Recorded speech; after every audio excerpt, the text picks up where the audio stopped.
see. Hi, I'm Katherine Harrison, founder and CEO of Magpie, and I'm joined by Jeremy Lee, the host of Sports Cards Live and lifelong collector. And today we're going to talk about how to prep for the National. Jeremy, thanks so much for making some time to chat with me. Oh, you bet, Catherine. It's a pleasure to be here with you. Thanks for having me. Well, as you and I have talked about, this is going to be my first national.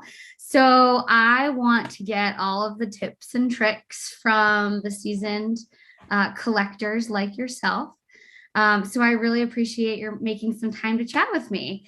Let's start. How many different nationals have you been to? Good question. I think I've been to them all except for one since 2007. So probably close to Wow. 13 or 14. Yeah. And what do you find makes for a great national? Are there any that stand out in your mind?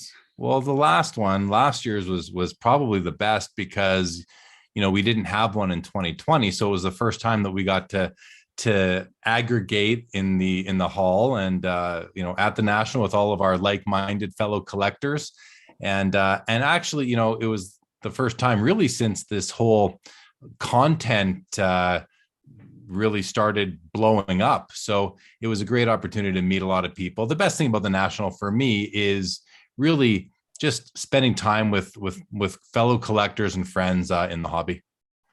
Awesome. I want to get more into that in a second. But before we do that, what do you think turnout is likely to be this year? There's some interesting market dynamics. It's in Atlantic City. Do you have any kind of thoughts or forecasts on what turnout's likely to be this year? It's tough to predict. I think it'll be strong, though. I think the hobby is still very strong. There's still lots of people buying lots of cards. They're just buying them for a little bit cheaper than they were buying them, 4 or 5 months ago. So if you're asking me to predict, I think it may be a little bit lighter than last year. Chicago is a much more attractive destination for people, I believe. It's easier to get to.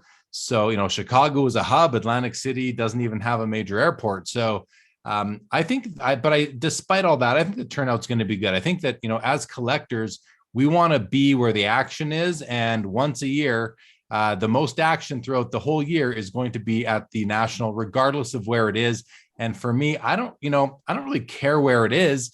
I will work to get there. And once I'm there, I'm in the convention center most of the time anyway, or I'm sitting in a restaurant having dinner and drinks with friends. So it doesn't really matter what city you're in. It's going to be where you want to be if you're a real loyal hobbyist.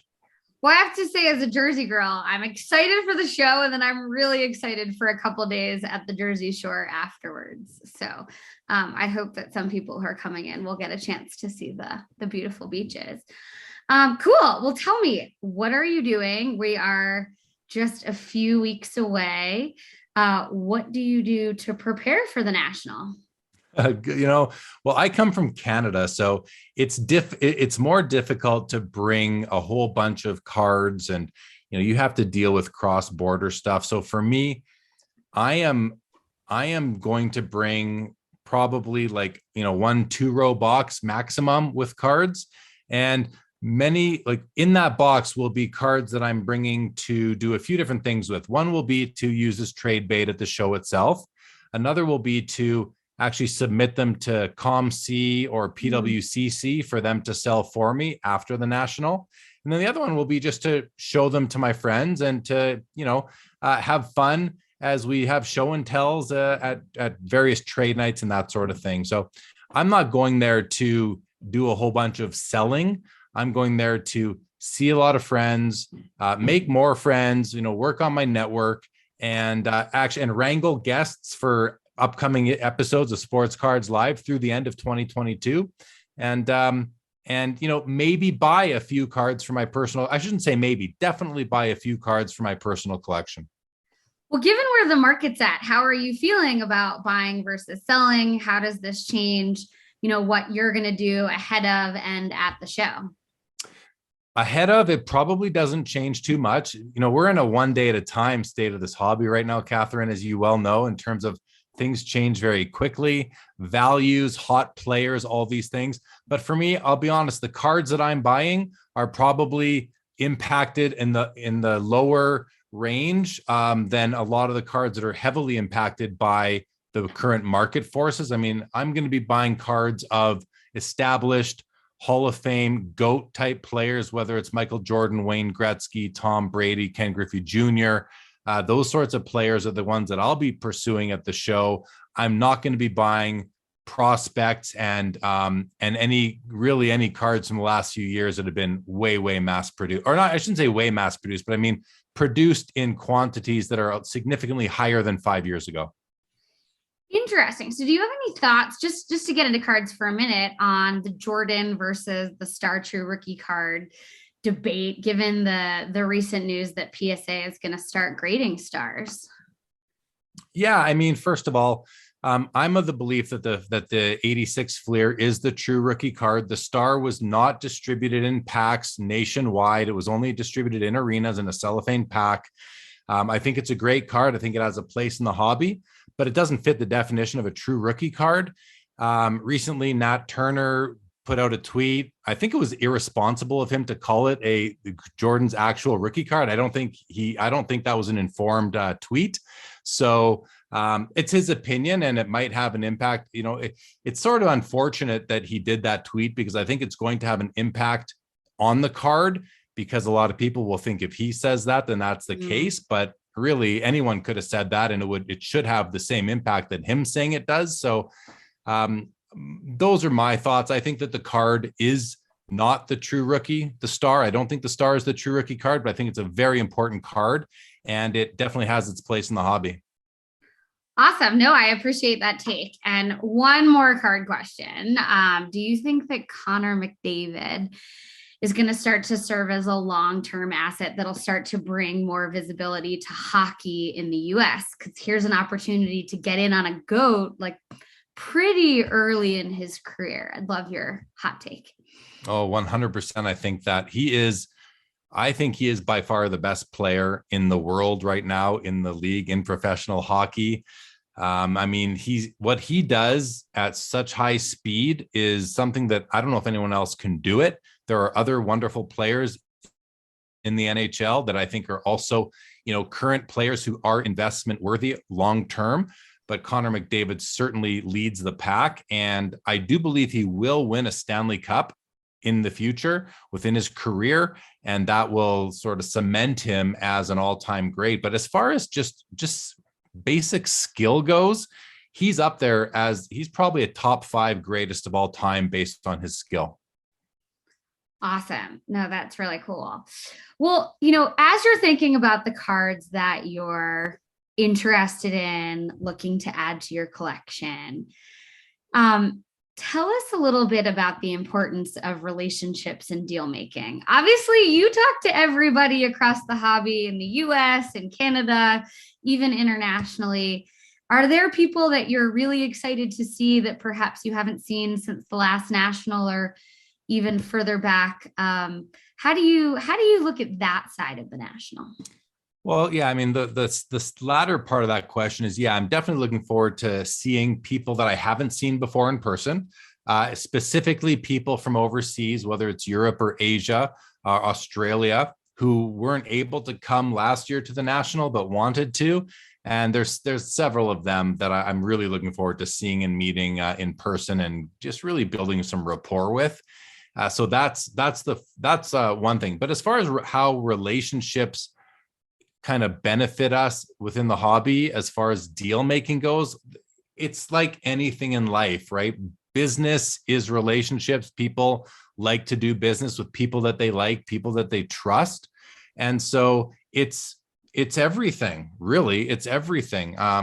You can do deals with people you don't know very well, but it depends how they treat you if it's at the national, you go up to their booth or their table. How are they going to treat you? Are they going to show you respect? Are they going to make assumptions about you? That often happens with people who, might not be wearing the nicest clothing, or women. I mean, those are, two kind of groups of people who I believe a lot of vendors make assumptions about before they even open their mouths or express what it is they'd like to what they collect. So, that's something that that said, I also feel like a lot of vendors are waking up to this and realize that you can't judge a book by its cover, and you never know what someone collects. And when I'm set up at a show and a man and a woman come up to my booth together, the easy assumption is that the man is the collector and the woman is there keeping him company, or just hanging out with her man at the show. When they come up to my booth, what I do to break the ice and just kind of loosen them up a little bit is I'll look at the man and I'll say, "Oh, she dragged you to the show today, didn't she?" And then they both kind of, they laugh, and it kind of breaks the ice. And right there, we've forged a relationship. So I think it's really important to treat people with respect. Don't make assumptions. And for people you do have relationships with, they're probably going to give you a bit of a better deal than they'd give someone that they don't know. They might even call you from the show floor and say, "Hey, this card just came by my booth. You might want to come by and see it." Or someone will say, "Hey, I saw a card at a booth. I think you're going to like it. You might want to go to booth 2800 and take a look at this card." So relationships are everything in the hobby. I know as a relatively new collector that I'm so grateful when dealers make time to answer my questions and talk to me about what I'm interested in. So, and that's led to some really interesting buys and just long-term relationships. So I couldn't agree more. What advice would you give to some of the collectors who might not be used to walking the floors at a show, certainly a show the scale of the National, who are trying to get comps or perhaps close to comps? What advice would you give to them? Well, what advice I would give to new people who are new at the National is, outside of comps, number one is shoes. You need to wear really good shoes, because those concrete floors will kill your feet and your knees and your hips. I just bought a brand new pair for the National a brand I've never worn before. I'm very excited about them. What are your kicks? Tell us. They're called, what are they called? I can't remember. They're the Bondi 7 is the model. Okay. And they are made, the brand, let me put it on the back burner. Hopefully it'll come to me. But these are shoes that are really made for like trail hiking, but a lot of healthcare workers and postal workers have adopted them because they are just the best for long walks and have really good cushion.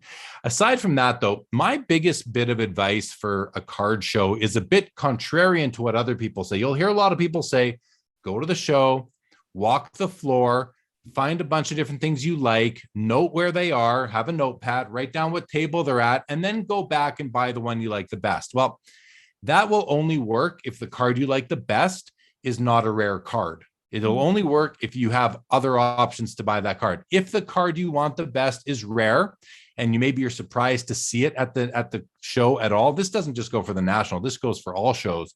But if the card if there's a card you really covet and it's a rare card and you find it, don't think it's going to be there when you circle back. It probably won't be there when you go back. So my advice is buy it. Just buy the card that you like, because unless you're okay with it not being there when you go back. If you're okay with that, one of my other attitudes is that there's always more cards out there. So, but if it's something you feel you really need, you better make a play and acquire that card, because the best stuff gets bought early at these shows. So that would be my advice. As far as comps go, I mean, there are different ways to figure out what a card is worth. There are obviously, the eBay completed listings. You can use apps like Card Ladder. You can go to PSA's auction pricing.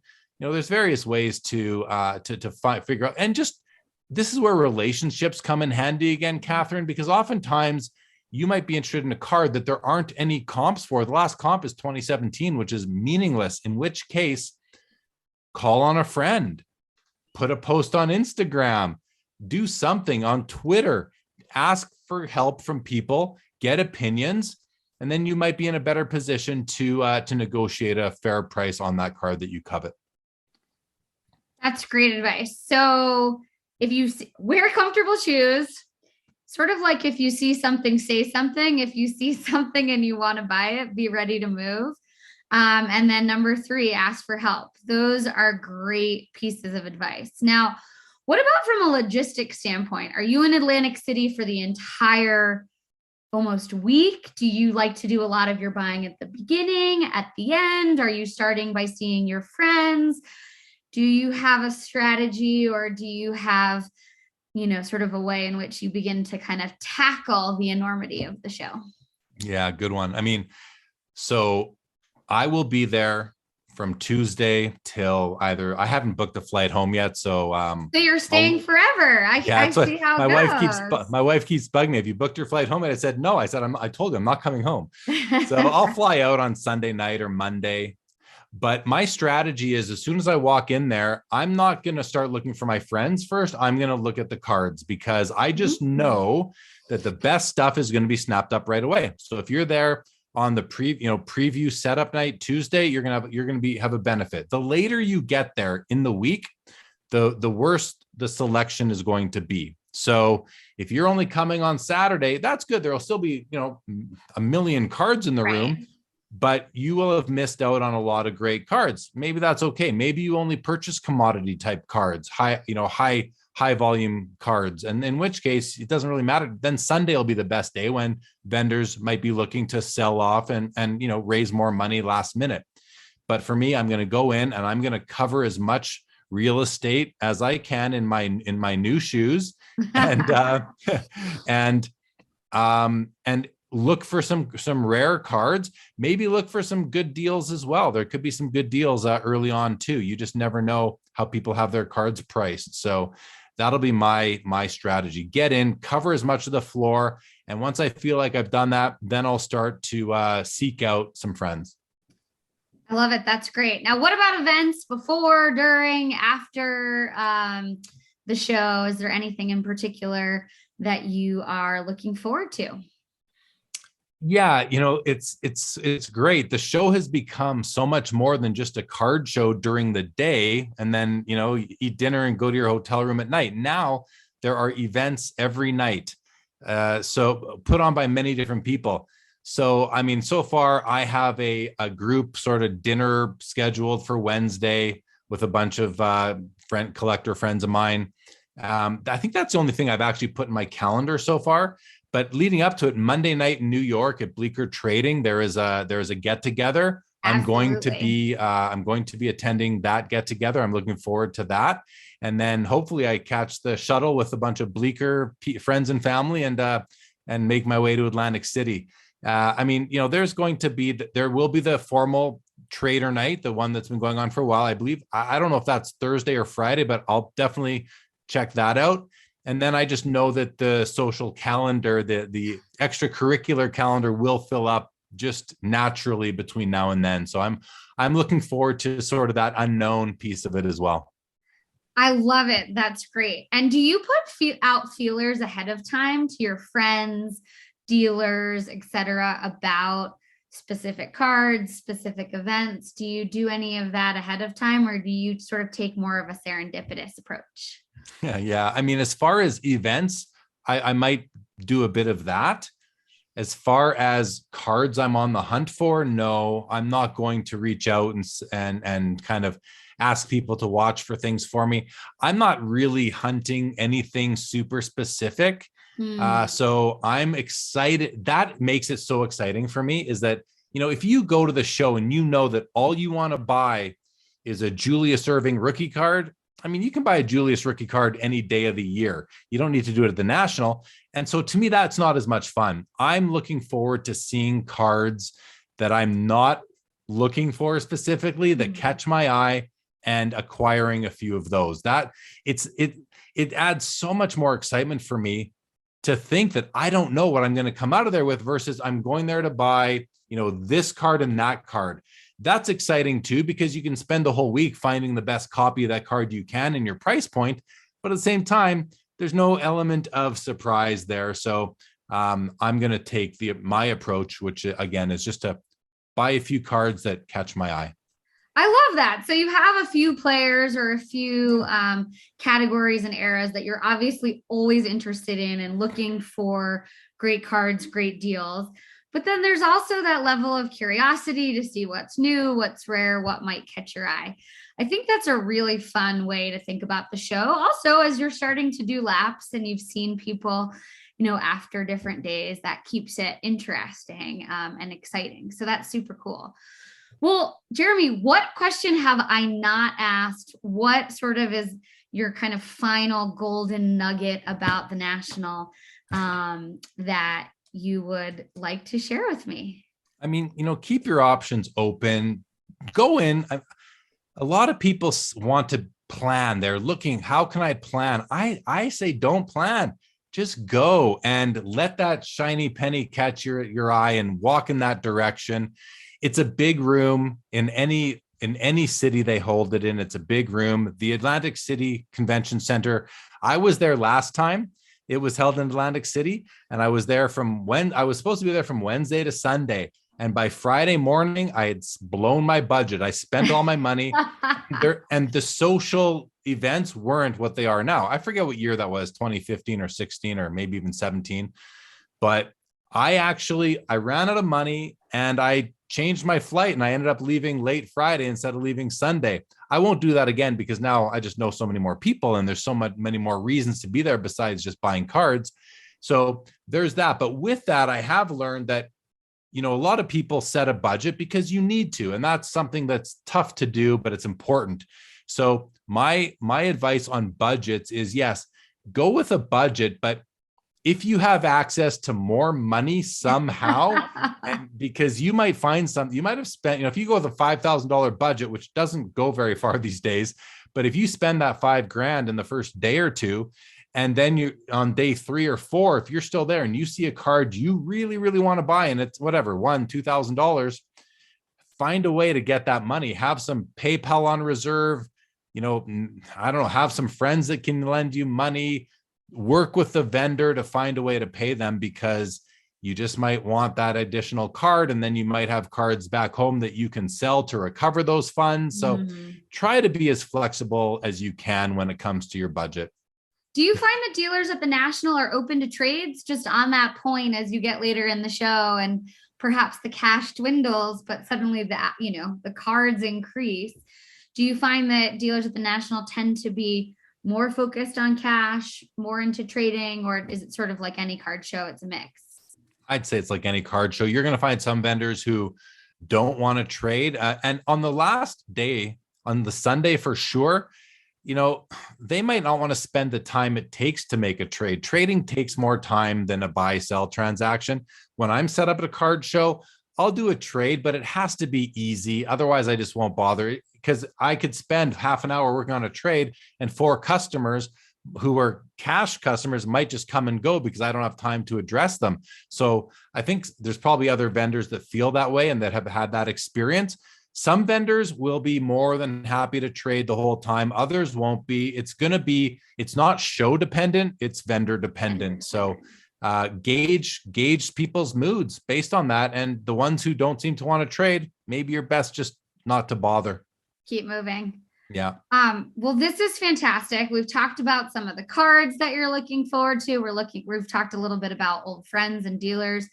Are there any new people or new connections that you're looking to make while you're at the National? Always. I mean, as the host of Sports Cards Live, which is my live streaming interview show on YouTube, I mean, I'm always looking for more guests to have on the show. So I want to meet interesting hobbyists, whether they are passionate collectors, other content creators, or industry insiders. That's kind of how those are the 3 buckets that I group my guests by, and looking to meet anyone and everyone. I love meeting people, finding out how they approach the hobby. And I find that most people I meet, a lot of my theories and interests are aligned with, even if they're not specifically things that I might collect. I at least really appreciate hearing why and how they collect. And although it might not be for me, I understand it, respect it, and just love that I've added that person's story to my hobby experience. Awesome. Well, Jeremy, thank you so much for your time. Thank you for your guidance. I've already picked out my sneakers. I've got a pair of Air Maxes, which are super comfortable. And we look forward to seeing you in Atlantic City. Thank you so much for joining us. Thanks, Catherine. It's been a pleasure. All right. Take care. Cheers.